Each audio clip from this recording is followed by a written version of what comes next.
Hello, hello, hello. This is Adriane Berg, and this is The Ageless Traveler. It is the show that knocks down every single one of your barriers so that you never have to stop traveling.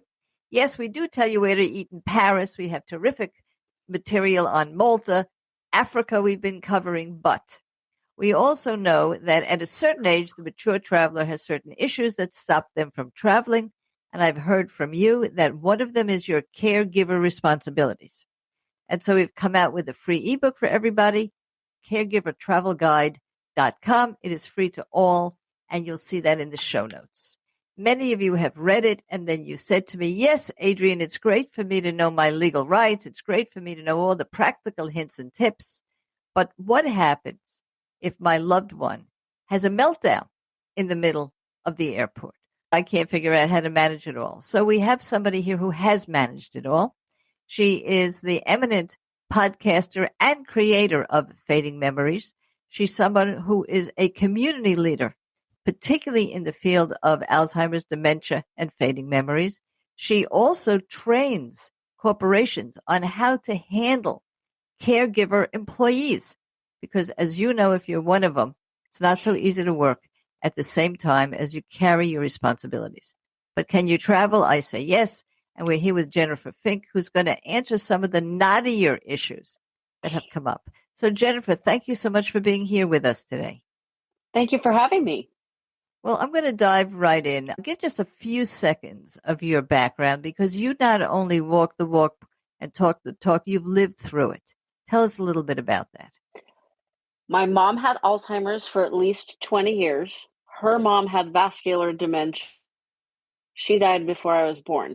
Now, you would think with that kind of family experience, my grandmother having gone through dementia, that we would have been reasonably prepared for my mom's Alzheimer's. And we were not. After my dad passed away in 2017, I realized that I did not know much about being her primary caregiver. I was primarily responsible for her. She did move to memory care. And it was my goal to give her the best quality of life, the best joy, without prolonging her, life with Alzheimer's. And I went looking for advice, wisdom, inspiration. I thought there can't be, or there has to be other caregivers like myself who are trying to work and take care of their loved one, be that a parent or a spouse. They're like me. They're like lost. So I started my own show in May of 2018, and here we are today. I can't believe it's been 7.5 years. Yeah, well, congratulations. It's a wonderful and much needed service. And now we're going to take this one step further. As it was with your mom, today, it is not unlikely that somebody will have Alzheimer's for 20 years, but it is a progressive issue. I was in Australia, and I could tell that one of the women in our group already had early onset Alzheimer's. She was actually there with a nurse niece. And I asked her what she thought of travel and if she had any advice. And I'll never forget her answer because she said it with a big smile on her face. She said, take the hard trips first. And that's when I realized that you can travel. Realistically, a time may come that you cannot, but you can travel with dementia. So let's look at the emotional side. We're posing a picture here, Jennifer, where a caregiver and a care recipient are traveling together. And of course, this is a holiday show. There's going to be a lot of that going around in the next month. And somebody does arrive at the airport, and they're already beginning to see that the care recipient is having a meltdown because it's so stressful, noisy. How would you handle that? What suggestions might you have for staying calm and taking charge of mastery of the situation? The first thing is to really understand your person. If they naturally get stressed out with noise, then you need to either find ways to mitigate noise, like maybe using noise-canceling headphones, or you might have to find an alternative to the airport. You really need to know your person, and it helps if you prepare them in advance. And by advance, I don't mean warning them, okay, next week we're flying to see Adriane. Okay, well, in 3 days, you have to know how long their memory is, because you may tell them, hey, we're going to go see Adriane next week. And now you get to spend 7 days listening to, when are we going to go see Adriane? When are we going to go see, to the point where now you're stressed out before you've left the house. So preparation is definitely key. I would make sure to give them warning that fits in with their level of memory. I hope that makes sense. And I will say that there are quiet rooms, there are chapels. And in our ebook, we actually teach you how to look at the airport online. So you know how long everything takes to get from one place to the other, how long check-in takes, and where all the quiet rooms are. So that's quite important. But the idea of knowing the person seems to be it's going to be part of the answer to everything I'm going to ask you. And what I'd like to ask about that is, let's say we're talking about somebody who is already not in your home with you, but they are capable of going with you, and you're going to be taking them out of a senior residence of some type. You don't see them every day. Would you do something different with regard to a person like that as opposed to a recipient who's living with you? Well, I think I would prepare them differently. Obviously, they're not going to see you packing suitcases unless you need to. I mean, obviously, you would probably have to go where they're at to pack their suitcase. I think I would do that within a time frame, again, that suits the length of their memory. So I would not show up, pack their suitcase, grab them by the hand, and run out the door. Would go within 24 hours and pack their bag and spend time with them and kind of make that an event and say, hey, we're going to see all the grandkids for Thanksgiving or Christmas or whatever holiday it is. And won't that be fun? So really hype up in a moderate, like don't get too cheerleady because you can overstimulate them. But, really play up the joy, the fun, the excitement while you're packing your bag, and then do something kind of calm and simple, like sit down and maybe look at photos of the family we're going to see, kind of maybe help jog what memories are still there. Just maybe have, coffee, tea, and something sweet to eat. People with Alzheimer's love their sweets in general. Yes. And then you could say, okay, I have to go home and pack my bag because that's something that would make sense to them. I will be back tomorrow later. You don't have to give them a specific time. And then we're going to go to the airport, train station, whatever, and go see all these great grandkids. And just, give them enough so that you're not like shocking them and dragging them out of the building, but not too much that they're going to stress and ruminate and think, well, when are we going? When are we going? Because they can get into those loops. And if you're with them and you have to answer that question every 2 minutes, now you're frazzled and stressed out before you've even left the house. And obviously that is not a wise idea. No, it is not. Now, I went with my mom to Denver from New York City. She had no dementia, but she was in her early 90s. And what I took from that is everything you've said, but also if it's an airline or a train, really explain what happens there. Because if the person has not been in an airport for a long time, or maybe never has been in an airport, the idea of taking your clothes off. Now, they don't have to, because the law is that they don't have to do any of those things. But that's a practical matter. They're seeing everybody else taking their shoes off, standing on line, explain minute to minute what is going to happen. I think it would have helped my mom if she understood that more. She was so surprised to see what was going on in the airport these days. Yeah. So now a different question here. There are a lot of advice on what to pack. And one of the things they say is take something familiar from the home, a pillow, maybe even a doll, whatever it is. Is that as helpful as everybody seems to think it is? What's your opinion on that? I know somebody that's taking care of her grandmother, and they have been nomads for, I think, the past 18 months. They were living in a condo that was going to be the forever home, at least until grandma passed. And sorry to bring this up at a holiday podcast, but the sewage backed up into the house. Yep. Not once, but twice. They can't make this stuff up. Life happens. Yeah, unfortunately.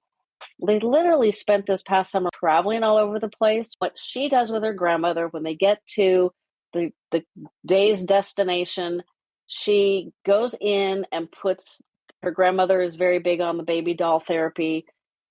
She'll put the baby dolls and all of the familiar things like on the couch and the coffee table, so that immediately upon entering the room, the Airbnb, wherever you're staying, it looks and feels kind of familiar. So I think that's definitely a wise choice. I mean, we do that with young children who can at least somewhat conceptualize what's going on. Again, it goes back to knowing your person. I also have a past podcast guest, Tony Copeland Parker, or Parker Copeland. I always get his last names reversed. Right. He and his partner, Kat, traveled the world running marathons. So this gal with early onset Alzheimer's woke up in different cities, different hotels, like every single day. And I specifically asked him in our episode, didn't that cause more confusion? Because, I've woken up different time zone after very little sleep of flying across the country and getting stranded in Denver's airport. And you wake up and you're like, where am I? What time is it? Like, you've got about 15, 20 seconds of like, oh my gosh, what's going on? And he said, it just became the norm for them. And she was fine with it. She was a little confused in the beginning.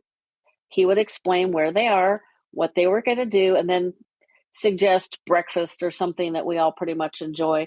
And, that was fine for her. So, again, knowing your person is important. Knowing your person. We're getting the flavor. The attitude is anything can happen.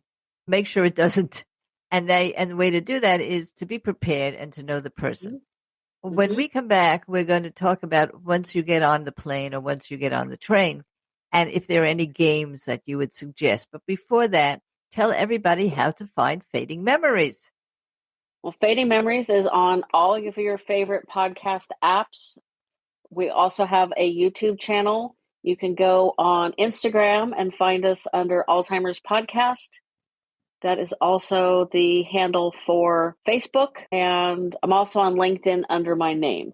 And of course, all this will be in our show notes, so you don't have to take down any notes while you're driving. You'll have all of that. But I know if this is a topic of interest to you, you're certainly going to want to listen to Fading Memories. And we come back, I want to talk about what happens when you finally sit down in the transportation. Cars, planes, and trains. Don't you guys go anywhere.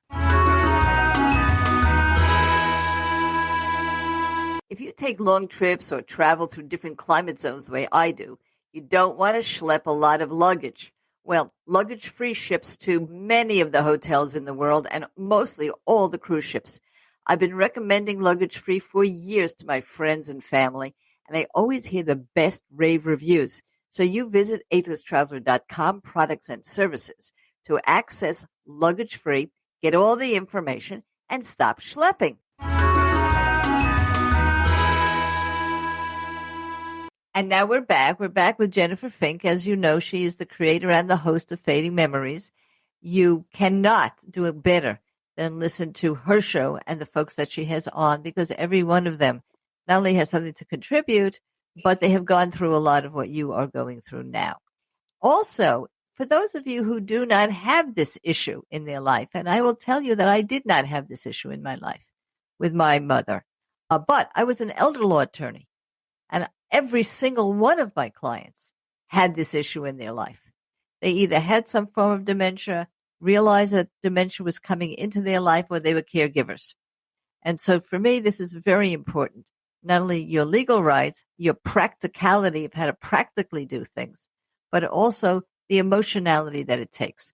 So let's talk about that, Jennifer. You've navigated, you sat down on the train, you've sat down on the plane, and again, you perhaps brought something with you from home, as we just discussed, or you're even sitting in a car. And there's going to be 3 to 7 hours. We're talking about a longer trip. And again, it could be longer than that if they were actually planning to go visit for heritage tours. A lot of people are doing overseas. Do you have games in mind? How do you manage these hours when people have to sit relatively peacefully and quietly? I'm going to sound like a broken record, but you really need to know your person. I think that's a great thing. And I guess my question would be how to know that. I'm going to be honest with you. My mother and I were a team because my father died when I was a child, and I have no brothers or sisters and not much family. So we were a team. So you would have thought I would have known everything about her I possibly could. And now that she's gone, all I think about is how much I didn't ask and how much I didn't know and how little I really did know about her. It's hard. And then when somebody does fall into a different cognitive plane, it's even harder. So is it clues? Is it simply being with the person? How do you know the other person? I would think mostly it's being with them and drawing on the history that you do have. You're not alone in feeling that way. Like you guys were a team and now she's gone and you're like, how did I not know this stuff? Or, I've had guests point out things. My mom was the eldest of four, and she obviously was tasked for watching the younger siblings. And I had a guest tell me that was probably why my mom refused to do anything but walk behind me. She would walk 15 to 20 feet behind me, watching her feet, refusing to do anything that would help me keep her safe. Sometimes the obvious isn't obvious to us. Spend time with, use the history that you know, but maybe ask somebody else that also spends time with them, because they may or may not have a different face with somebody else. It's pretty common with people with some form of dementia to do what they call masking. It's Yes. very similar to when you take the toddler who is coughing and hacking and looking like warmed over death, and you take them to the pediatrician and they bounce off the walls and are like the healthiest kid ever, and the doctor thinks you're crazy. Right. It happened to me with my son. I thought he broke his arm. We took him to the doctor. The doctor said, raise your right arm. He shot right up in the air. The doctor said, why are you here, lady? But yeah. And it's even worse with people, you'll be like, oh, my mom, and you'll list off these things of concern, and mom will be like, I don't know what she's talking about. I'm totally fine. And they can fake it so well that the doctor's not sure which one of you has the problem. Yeah. So it's very, very common. So if enlisting somebody else's opinion, right. Some of the things that I would suggest is there are some really great books designed for people with dementia now. Some of my favorites are from a company or a gal. Her company's name is Nana's Books, and it's essentially old photos with like they're a very simple sentence. And one of my favorite books that she did, my mom had dogs all her life, I've had dogs all my life, was Don't Mind the Puppy in My Pocket. I believe that's pretty close to the exact title. And it would be all almost antique photos of children with pets, like cats and dogs and puppies. And that would be one page. The other facing page would have a bold type of probably 5 words or less, maybe 2 or 3. And it's designed to bring out memories, reminiscence therapy. And it's something that if you were driving, you could probably glance over and be like, oh my gosh, isn't that little girl with that kitten so cute? And it's a very basic conversation, but you never know what they might pull out of the archive, so to speak. And she's written dozens of them. She's got ones, based on like for men who've been in the military, cooking. There's 2-lap books, which might be better for an airplane. They, as described, they're pretty big. They're like 14 by 11. So they fit across both laps. That kind of keeps you close together. And yes, together. And they'll feel more secure because they're close to you generally. And you can get those on Amazon. They're going to be in our show notes, Jennifer. I will look those up, and that's what we feel is our obligation here and our pleasure, and that is to clue people into things they might not have known. And as I said, even though my mom did not have dementia, by the time she was 91 or so, she was a different person. She wasn't quite so sharp, and she certainly had greater fears. So I want everyone to know that a good friend of mine, Claudia Fine, who started something called Senior Bridge Family, one of the original caregiving organizations, she said something to me I'll never forget. She said, an older person is like a potato chip. They look great. Yeah, they look great, but they break easily. And that was my mother. She looked wonderful. You never would have expected any issues, but she could break easily. So we're not only speaking about somebody with a quote diagnosis, end quote. Any of these things about being careful, being kind, keeping them in the loop, explaining what's going on, taking something from home, getting these books that are distractors for long, quiet trips. They're all such valuable information when it comes to this. And before we break again, I want to go now to a really big issue that I got feedback from the audience.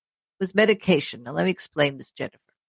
People have to take medicine almost all the time when they have a diagnosis. And here you are in an airport with a little cup of water, or on a train with a bottle of water, and perhaps particularly if they're used to somebody else administering the medicine.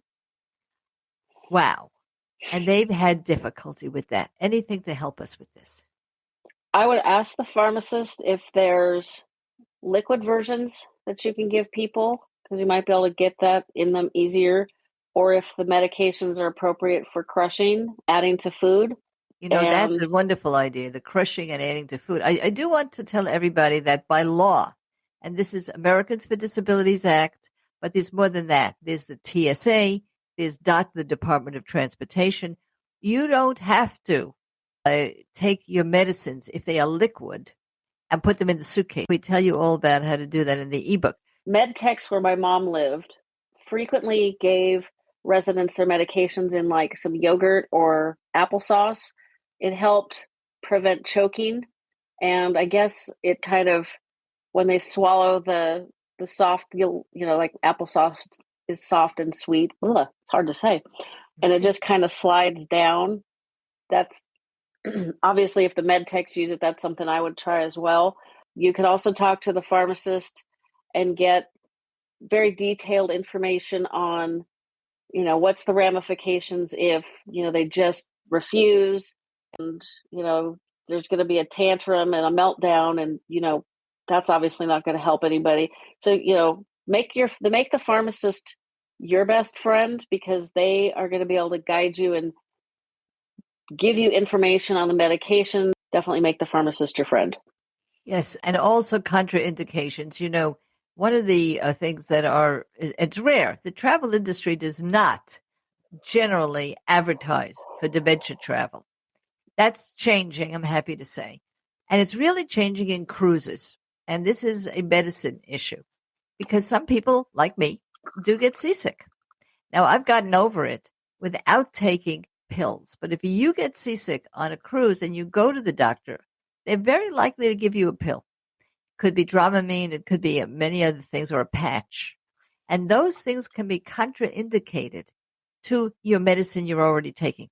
So again, make sure you know what a person should not be taking at the same time when it comes to medications. This did happen to my mom, who it was contraindicated for her to take a steroid. And she was given a steroid, and we're very happy that she was in the hospital at the time, because she had a reaction that was very similar to dementia. And she did not have that. Yeah. She fell into that. It was very incoherent. Very, very big problem. But if this is useful to you, please don't forget to download our free ebook, caregiverstravelguide.com. You'll see that in the show notes, as well as all of the great information that Jennifer has given us. Don't you go anywhere.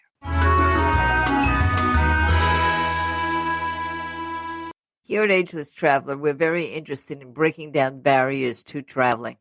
And one of the things that you told us is that if you are a caregiver, you find it very difficult to get away for respite care yourself, and very difficult to navigate those airports, cruise ships, and any kind of tourism with the person that you love. Well, we fixed that for you. We have a free ebook, The Caregiver's Travel Guide. It might be the first in history, and it is absolutely free. Please go to caregiverstravelguide.com and get your free download of this remarkable book. You can travel without your care recipient with peace of mind, travel with your care recipient stress-free. You will learn exactly what you need to do to navigate the tough spots, everything from hydration for both of you to the way you should be packing. And of course, your legal rights, your insurance needs, and all the questions answered that you had nobody to ask. And that is the Caregiver's Travel Guide. You'll find it free of charge to everyone. Caregiverstravelguide.com.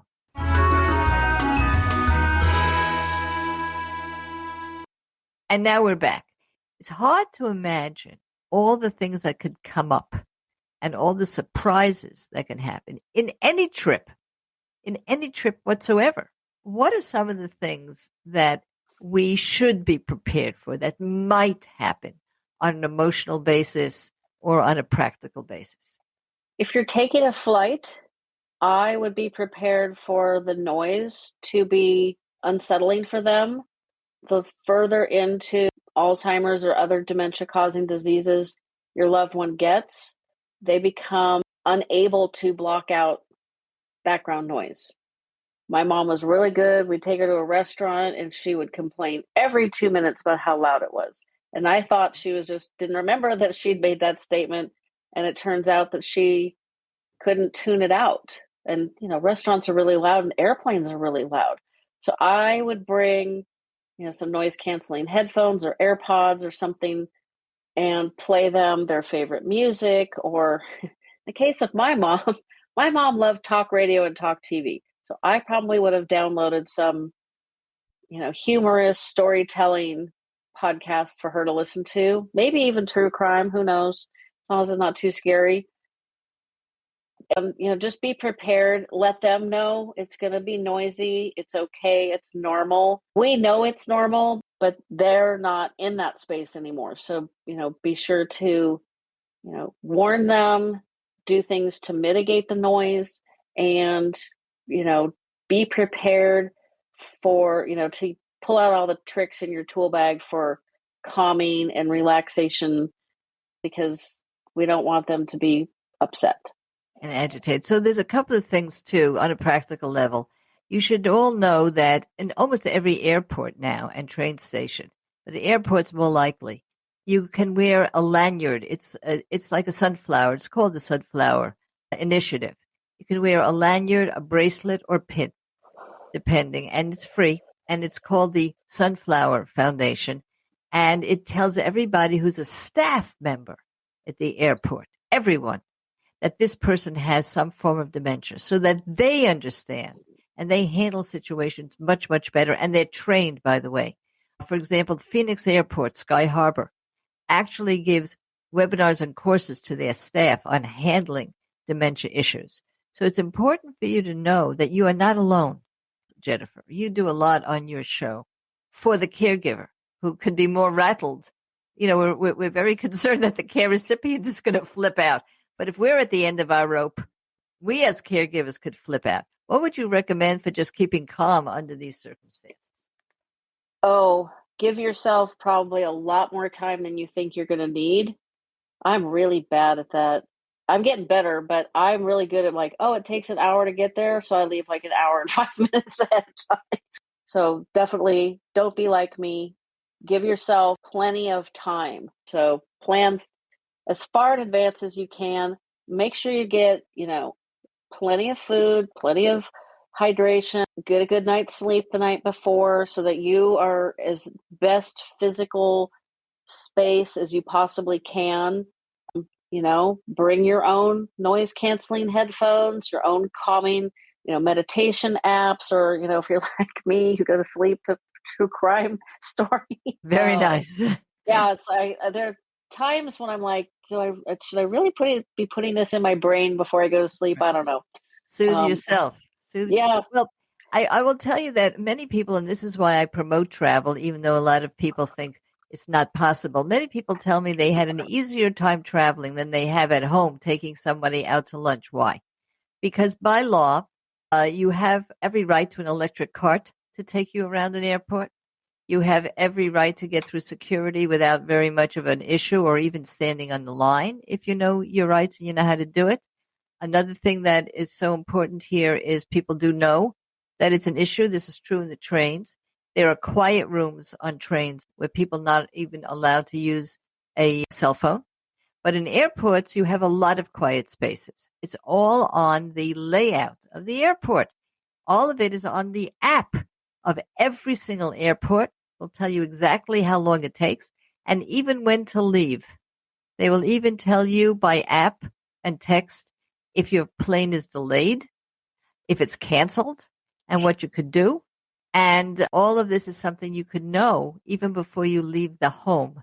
So you really get there as in plenty of time, or even go early and have a meal if that's possible. Now, when I come back, I want to talk about we're home now. We've done our trip. Everything really did work out. And now, even when I come back from my long trips, I call it resettling into the universe. I have to get back home and I have to find all these things around me and make myself comfortable again at home. So we will talk about homecoming. Don't you guys go anywhere.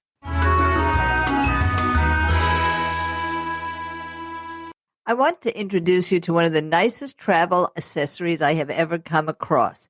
It's called Sleep Keeper.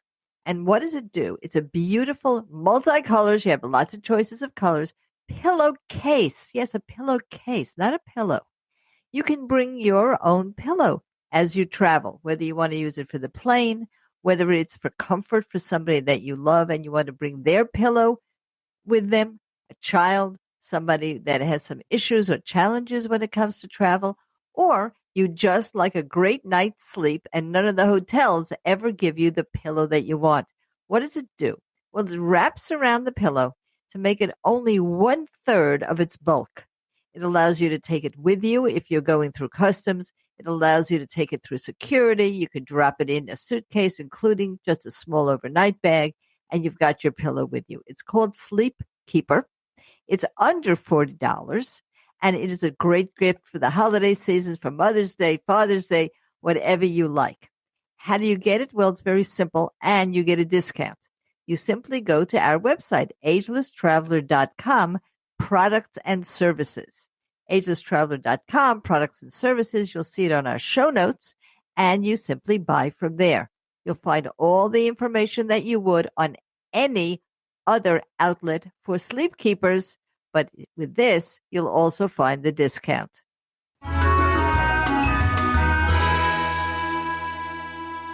And we're back with the marvelous, I'm going to say the marvelous Jennifer Fink, because she not only is the creator and podcaster host of Fading Memories, but she's somebody who has been able to, let's say, infiltrate the corporate world, who didn't care about the fact that you were a caregiver. And now she is there making sure that you are taken care of and that your boss understands you. But also she's a community organizer when it comes to caregivers and really very influential in all this. During our little break, Jennifer said, there's one thing I really want to interject here about subtly explaining to the people around you what's going on. Explain that to us. You can get or have made, depending on, what you like, business cards that essentially say my loved one has dementia, Alzheimer's, whatever diagnosis you feel comfortable adding to a card. And it's something that you can discreetly pass to a server, maybe a cashier, somebody on the bus that's wondering why your person's acting so strangely. And it helps keep their dignity. For somebody who might be in the middle stages of the disease, obviously it's going to be pretty obnoxious to just blurt out, yeah, she's got dementia, and now you've probably caused a fight because and embarrassing them. These cards are really beneficial. I know caregivers that use them all the time. It helps diffuse a situation before it gets to the boiling over point. It quietly lets somebody know what it is you're struggling with, and it gives them a minute to realize, oh, here's why I need to be empathetic in this moment. And, before I ask you about the homecoming and close out this total trajectory of travel, what if you're not going with your care recipient? You're leaving on your own. You're taking a respite week or two. What advice do you have on that case? Depending on where they are in the progression of the disease, I may not tell them. If they're in the middle stages and they can understand that you're going to be going away for a little bit, but you'll be back, that might be okay. And it might be important so that they don't freak out thinking like you abandoned them. Because, man, they can go from 0 to 100 real quick because that's just how the brain functions. But they don't have the filters to be like, wait, didn't she tell me she was going away and she'll be back? They just immediately go to panic mode, which is unfortunate for everybody. You might have to have some, like a FaceTime call once a day, just so they know you haven't evaporated off the planet. That might stress other people out because they don't know why they can't see you. You have to make that judgment. I left my mom at the memory care residence. I was gone for a week. And it's hard because in the back of your head, you're like, what if there's an emergency, am I going to have to fly back? And I don't want to do that. And, you can almost spin out on all the what ifs. Prepare your person as best as possible. Prepare the person who's going to be providing the care for them as best as possible. And then just leave it up to the universe, because you are absolutely entitled to take time off. You absolutely have to take time off. I state this statistic so frequently. I feel like the whole world should know it, but they don't yet.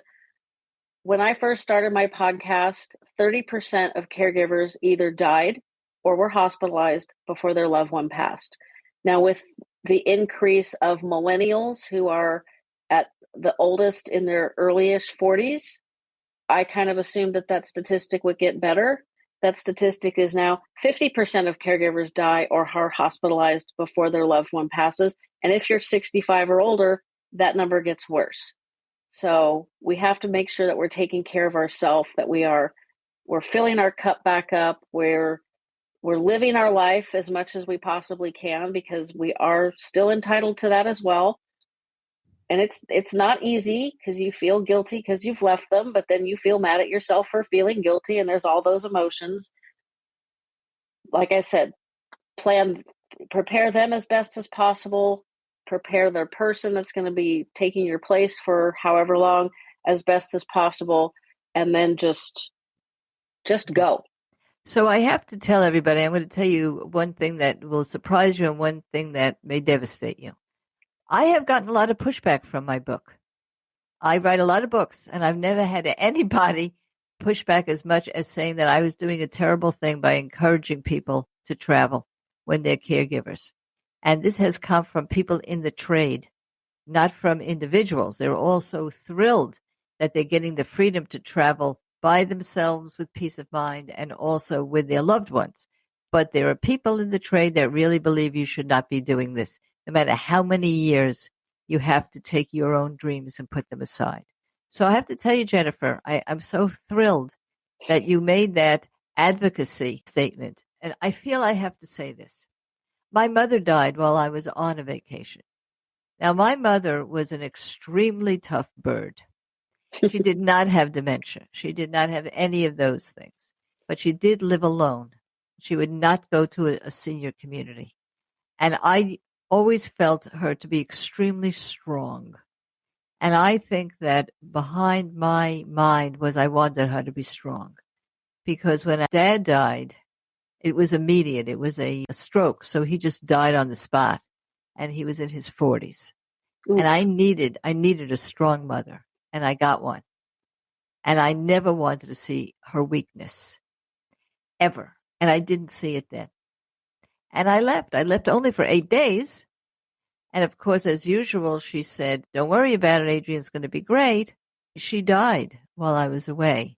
And there was things like the alert, service and the AT&T alert services and all of these things. But it was not prepared well. Because it was so clear to me I'd come back in 8 days and everything would be fine. Then it was clear to her. Don't do that. Even if there is no diagnosis, if you have anybody over the age of 85 that relies on you, that's a family member, even if they're living independently, as she did, even if you can go down the elevator and you could buy food, as she did, and it was very convenient, take nothing for granted. This haunts me every day of my life. Every day. And so I'm saying it because if there's one person who would have said that and I would have heard that, I think I would have gone with less carelessness than I did. And that could have saved my mom's life. It was something that I have to live with. Now that I've cheered everybody up. I have insight for you. I know you're always trying to help me, but nobody can help me. Go ahead. Well, give me an insight. You said she was strong. Yes. And she might have gotten to day 5 and realized, maybe subconsciously, that the end was close. And she did not want to present to you a weak person. And so she just checked out. Yeah. And spared you watching her leave. I was not present with either of my parents when they died. Yeah. And sometimes I feel guilty about that, but I'm not sure that it would have happened if I was there. I mean, it would have, but you know what I'm saying. Well, I'll tell you, I did speak to her on the day that she died. And I said, Mom, I'm calling and I'm sending somebody over. Because she didn't feel very well. Who are you sending over? I don't want anybody. So, this was like 2 hours before her death. I don't want anybody here. So, it happens. And believe me, we understand, and everybody listening understands. So now we're getting home. Everything is good. We just have to re-enter a little bit. How do you get them back in? I think if you're living with them, so it feels like there's always 100 things to do when you get home from even a short trip. I would try to moderate some of that busyness so that when the two of you have re-entered your home, you're not rushing to get the groceries and rushing to do the laundry, because that's stressful. Now, if they're going back to a senior community, you might need to take them and spend a little bit of time with them, maybe have a meal and then leave. It might take them a couple days to reacclimate, or they might just be like, hey, I'm back. And, they might have, in some cases of dementia, they may remember the feelings that they got from the trip, but they may not have the memories like we would have. Yeah. Prepare yourself that you might need like a little re-entry plan, a little easing back into their normal routine. And if they don't need it, well, then you've gained a few hours of time. And if they do need it, you've planned ahead. And of course, if you're in a senior residence, there too, the staff, the operators of the residence should understand and know what's going on, because frankly, they have people leaving for rehab or leaving for the hospital and coming back all the time. And that's not as much fun as going to see your grandkids. So they should be able to help and assist you as well.